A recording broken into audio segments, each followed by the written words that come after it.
बिस्मिल्लाहिर्रहमानिर्रहीम। अस्सलाम वालेकुम। मैं आपको कहानी सुनाना शुरू करूं इससे पहले आप मेरे चैनल को सब्सक्राइब करें और बेल आइकॉन के बटन को दबाना ना भूलें ताकि मेरी हर वीडियो आप तक आसानी से पहुंच सके।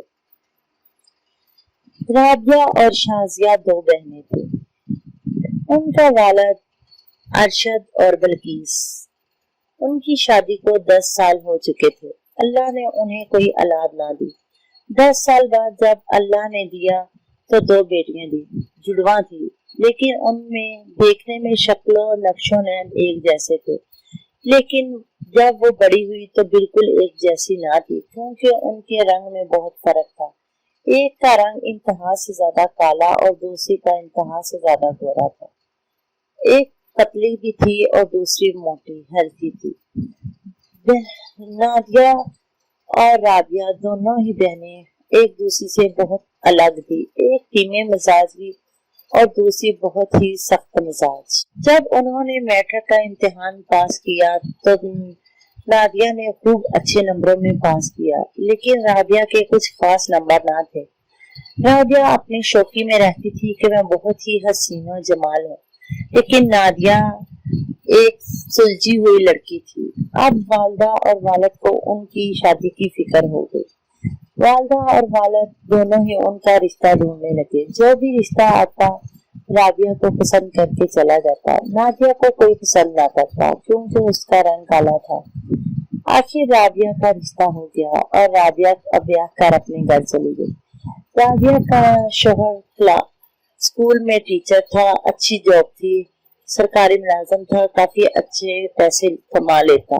उनके घर का गुजारा भी खूब अच्छा हो रहा था, लेकिन नादिया का कोई रिश्ता ना आता। शादी के 1 साल बाद फिर से नादिया के रिश्ता ढूंढना शुरू कर दिया, लेकिन नादिया के लिए कोई रिश्ता ना आया।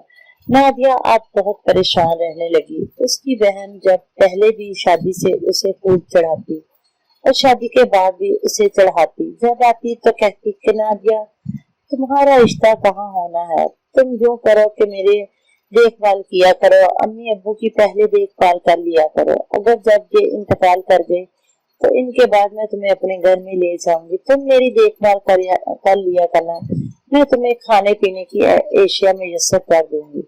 ये रिश्ते के चक्कर को छोड़ दो। अम्मी अब्बू से कहो कि तुम्हारे लिए रिश्ता ढूंढने और खामखा पैसे जाया करने की जरूरत नहीं।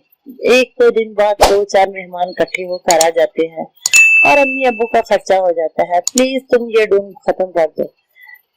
नादिया बहुत परेशान रहती। राबिया अक्सर उसे चढ़ा कर चली जाती। नादिया ने मदरसे की तालीम भी हासिल की हुई थी। अब नादिया भी मदरसे में पढ़ाने लगी। नादिया हर वक्त परेशान रहती।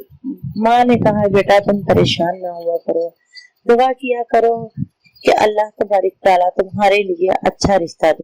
लेकिन वो बेचारी क्या करती, उसकी बहन तो उसे खूब चढ़ाती थी।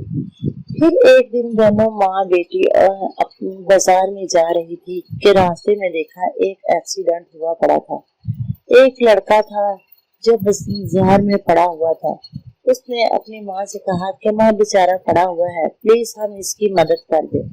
माँ ने कहा, बेटा जमाना ठीक नहीं, हमें क्या जरूरत है। इतनी देर से उसका बाप भी ऊपर से आ गया, क्योंकि बाजार से वापसी पर उनके बाप ने उसे लेना था। बाप से कहा, अब्बू जान, अल्लाह तबारक तआला बेहतर फैसला करने वाला है। जब हमारी नीयत में कोई खोट नहीं तो हमारे ऊपर ये गलत बात कैसे हो सकती है। प्लीज आप इस लड़के की मदद कर दें, बेचारी का खून बहा जा रहा है। खुदा न खास्ता अगर इसका खून बह गया तो वो मर जाएगा। न जाने अपने कितनी बहनों का अकेला भाई हो या माँ का बेटा हो, प्लीज आप इसकी मदद कर दें।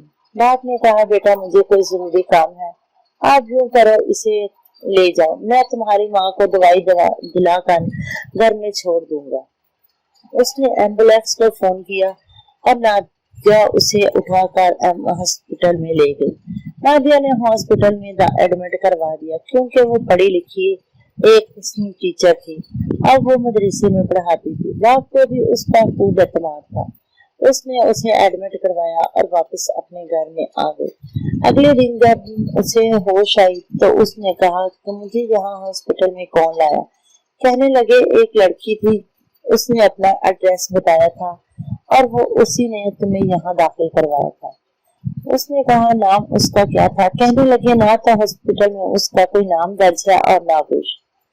فیروز نے جب دیکھا کہ ایڈریس پر پہنچا تو آگے سے اس کا باپ نکلا۔ باپ نے کہا جی فرمائیں کیا معاملہ ہے؟ کہنے لگا میں نے نہ آپ کی بیٹی سے ملنا ہے، وہ مجھے ہاسپٹل میں داخل کروا کے آئی تھی۔ باپ کو تو سب بات معلوم تھی۔